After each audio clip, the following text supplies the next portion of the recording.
امروز میخوام یه روش ساده برای کسب درآمد از خونه بهتون معرفی کنم که بدون نیاز به هیچ تخصصی یا مهارتی میتونید حداقل روزی 300,000 تومان پول در بیارید. داستان از این قراره که میخوام شما رو با یه سایت معتبر آشنا کنم، سایتی که خیلی ازش استفاده میکنن ولی ترجیح میدن هیچ وقت اسمشو به کسی نگن. تازه بعضیا که حاضرن معرفی کنن پول میگیرن واسه این کار. حالا چرا اینو میگم؟ چون اگه بری داخل دیوار و عبارت کار در منزل رو سرچ کنی یه عالم آگهی میبینی، اما وقتی به این آگهی‌ها پیام میدی بهت یه آیدی تلگرام میدن و میگن اونجا پیام بده. بعدش چی میشه؟ یه وایس طولانی و پر از وعده و وعید میفرستن که واقعا آدمو وسوسه میکنه. ولی نکته اینجاست که آخرش میگن برای دریافت آموزش و آدرس سایت باید مثلا 100,000 تومان پرداخت کنی. حالا جالبتر اینه که همون سایتی که اینا با پول بهت معرفی میکنن همونیه که من قراره تو این ویدیو رایگان بهتون نشون بدم. پس اگه میخوای بدون هیچ دردسری و فقط با همین گوشی که تو دستت از خونه پول در بیاری، اول این ویدیو رو لایک کن و تا آخرش همراه من باش. مطمئن باش پشیمون نمیشی.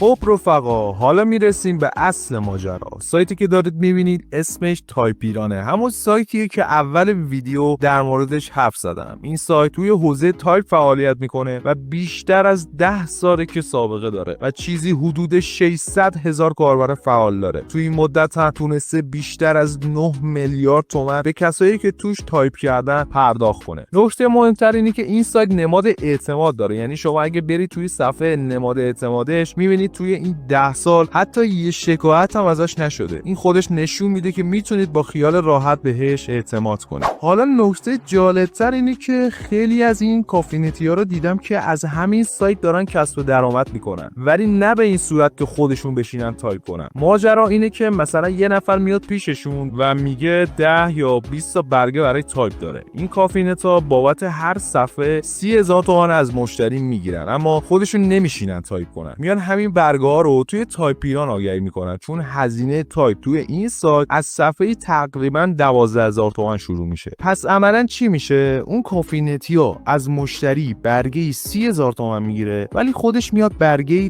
12,000 تومان توی تایپیران ثبت میکنه. به همین سادگی یه سود حسابی بدونه که دست به کیبورد بزنن. اینم یه روشه که بعضی دارن ازش استفاده میکنن.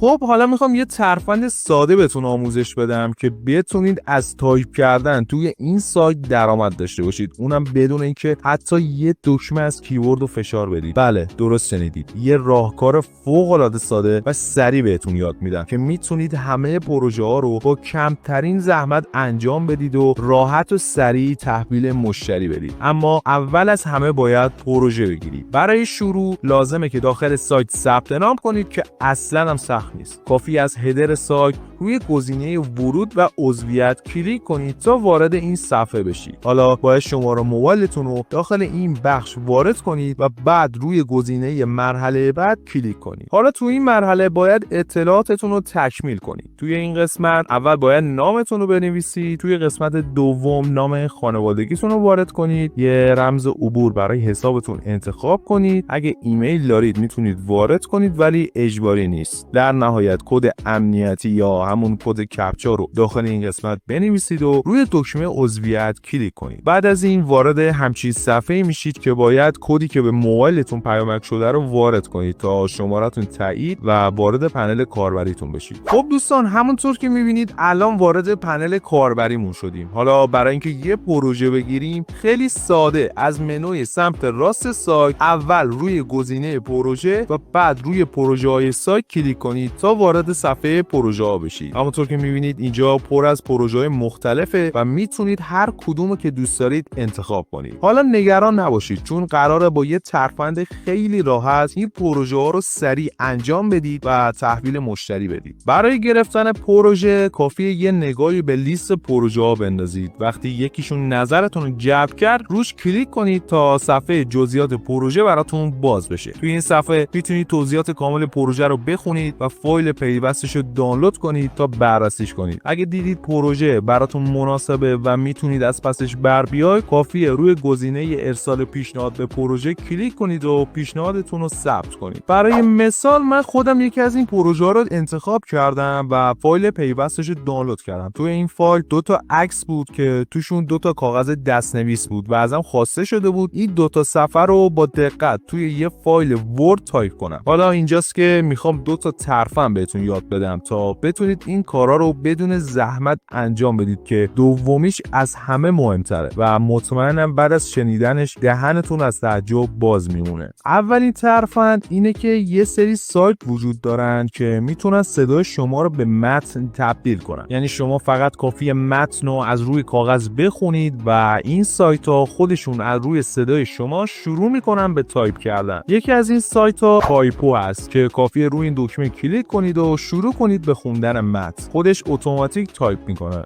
اما یه نکته هست. اینجور سایت ها محدودیت دارن. یعنی بعد از اینکه یه تعداد مشخصی کلمه تایپ کردن دیگه کار رو ادامه نمیدن و میگن باید اشتراک بخرید. حالا اینجا یه توصیه دارم. به هیچ وجه پول خرج نکنید، چون خود گوگل یه ابزار کاملا رایگان داره که نه تنها این محدودیت رو نداره بلکه خیلی قوی‌تر و خیلی دقیق‌تر هم هست. اسم این ابزار گوگل داکه. کافیه وارد گوگل داک بشید و از قسمت ابزارها گزینه تایپ صوتی رو انتخاب کنید. وقتی این گزینه رو زدید یه آیکون میکروفون روی صفحه ظاهر میشه. حالا فقط کافیه روی این آیکون کلیک کنید و شروع به حرف زدن کنید. به همین سادگی. حالا وقتشه که بریم سراغ ترفند دوم. یه ترفندی که حتی نیازی نیست حرف بزنید یا دستتون به کیبورد بخوره. برای این کار کافیه وارد سایت چت جی پی تی بشید و فایل پیوست پروژه‌تون رو به چت جی پی تی بدید و ازش بخواید متن داخل فایلی که بهش دادید و براتون تایپ کنه. حالا جذابترش اینجاست که به محض اینکه اینتر رو بزنید چت جی پی تی به راحتی متن رو از داخل فایل استخراج میکنه و خیلی دقیق براتون تایپش میکنه. یعنی عملاً شما هیچ کاری لازم نیست انجام بدید. همه چیز اتوماتیک و سریع انجام میشه. این روش نه تنها توی زمانتون صرفه جویی میکنه بلکه برای پروژه‌هایی که متنای پیچیده یا دستنویس دارن فوق‌العاده کارآمده.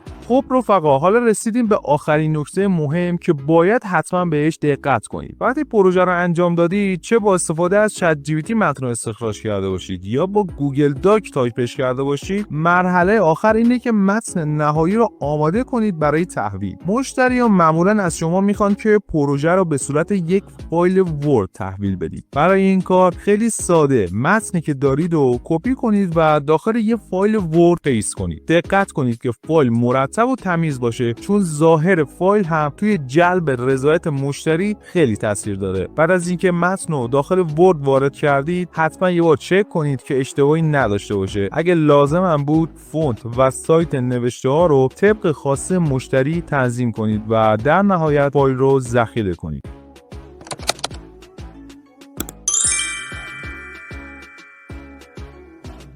خب عزیزای دلم، خیلی ممنون که تا انتهای این ویدیو همراه هم بودید. اگه از این ویدیو خوشتون اومد و براتون مفید بود، حتما لایکش کنید، چون لایکای شما کلی بهم انگیزه میده برای ساخت ویدیوهای بهتر و بیشتر. اگه سوالی هم داشتید، حتما تو قسمت کامنت ها بپرسید. قول میدم که در اولین فرصت جواب بدم. مثل همیشه خیلی دوستتون دارم و تا ویدیو بعدی، خداحافظ.